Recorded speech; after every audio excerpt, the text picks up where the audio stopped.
Muy buena, mi nombre es Freddy Mauricio Ordóñez Medina, soy de la clase de Química Analítica con la doctora Lisette Zúñiga. En este caso voy a hablar acerca del método gravimétrico y el método volumétrico. Bueno, comenzamos hablando acerca del método gravimétrico. Bueno, este método nos sirve para determinar el peso de alguna sustancia o algún constituyente derivado. Para hacer los cálculos en este método, los vamos a verificar auxiliándonos del peso atómico y del peso molecular de la sustancia. Y esto se fundamenta en la constancia de las composiciones de las sustancias puras y de las relaciones ponderadas, o sea, de la estequiometría, de las relaciones químicas.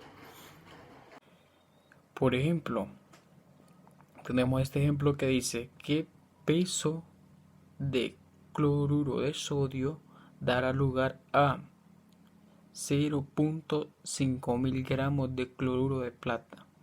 La solución sería, estamos buscando los gramos de cloruro de sodio, entonces estos van a ser igual a los gramos del cloruro de plata que nos daban anteriormente, que eran 0.5 miligramos, por el peso atómico del cloruro de sodio, que es igual a 58.44 gramos. Esto lo vamos a dividir entre el peso atómico del cloruro de plata, que es 143.32 gramos. Esto nos da como resultado 0.20388 gramos de cloruro de sodio. ¿Qué reglas debemos de seguir para obtener un factor gravimétrico? Bueno, la número 1 será que el factor gravimétrico está representado siempre por el peso atómico o el peso fórmula de la sustancia buscada por numerador, y el peso de la sustancia pesada por denominador. Como regla número 2, vamos a decir que aunque la conversión de la sustancia que se busca es la que se pesa, bueno, esta se verifica mediante una serie de reacciones, pero solamente estas dos sustancias son las que están implicadas en el cálculo del factor. Sí se prescinde de todas las sustancias intermedias, pero excepto de las dos que se menciona en la regla, que son la sustancia que se pesa y la sustancia que se busca. Como número 3 tenemos que el número de veces que los pesos atómicos o formulares de la sustancia figuren en el numerador o en el denominador del factor debe representarse la estequiometría de las reacciones químicas que tienen lugar, como por ejemplo el caso del cloruro de sodio, que es igual a 58.44 gramos de peso atómico. Pero ¿para qué nos sirven o para qué son convenientes los factores gravimétricos? Bueno, estos nos sirven mucho al momento de realizar cálculos, específicamente cuando estamos analizando cálculos repetidos de un determinado constituyente, como es el caso del factor entre cloruro de plata. Esto lo hacemos dividiendo el peso atómico del cloro entre el peso atómico del cloruro de plata, que en este caso va a ser 35.453 entre 143.237 gramos. Esto va a ser igual a 0.24735, como figura ahí en el ejemplo. Bueno, y este resultado va a ser el mismo para todas las determinaciones de cloro pesado en forma de cloruro de plata, independientemente de la forma original del cloro que se determina. En el método gravimétrico hay factores de cambio de peso. Bueno, ¿qué son estos?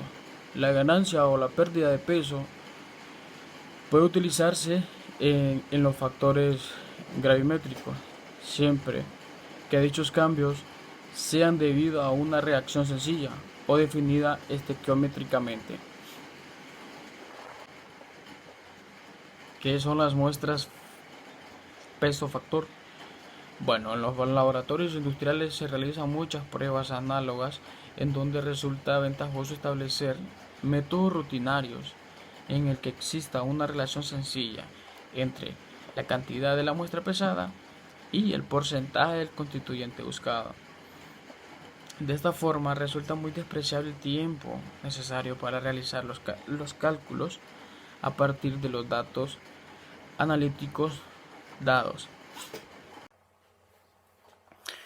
Por último, en los métodos gravimétricos vamos a hablar acerca de los cálculos referidos a la muestra seca. Para las muestras que tienden a ganar o a perder humedad con facilidad, con unas muestras húmedas pueden seguirse los dos procedimientos. El número 1, dejar secar la muestra al aire hasta adquirir la constancia de peso. Número 2, de secar la muestra en una estufa a unos 110 grados Celsius. Puede que en este último procedimiento no se elimine por completo la agua, pero sí va a reducirlo a un nivel más bajo y constante que nos permite realizar los cálculos concordantes.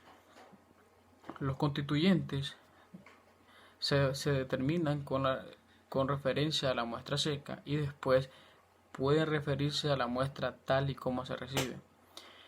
Como en la desecación se elimina un constituyente de la muestra, en este caso el agua, los demás quedarán en la muestra ya seca en proporciones superiores a la que tenía la muestra original. Bueno, ahora vamos a hablar acerca del método volumétrico. Para eso vamos a comenzar definiendo qué es un análisis volumétrico.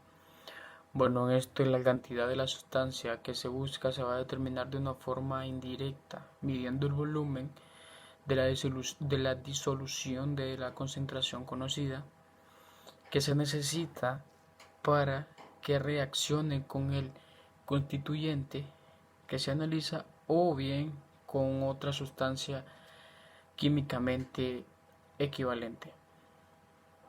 ¿Qué es la valoración al método volumétrico? Bueno, este es el proceso de adición de un volumen medido de la disolución de concentración conocida para que reaccione con un constituyente buscado.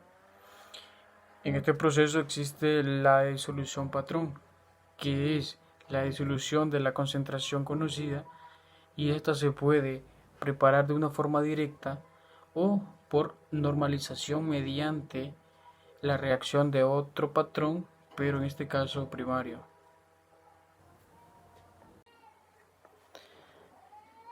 ¿A qué conocemos como punto final en el método volumétrico? Bueno, este se va a apreciar por un cambio brusco en alguna propiedad del sistema reaccionante. ¿Qué es el indicador? Bueno, este cambio debería presenciarse idealmente en el momento en que se haya añadido una cantidad de reactivo equivalente o la sustancia buscada.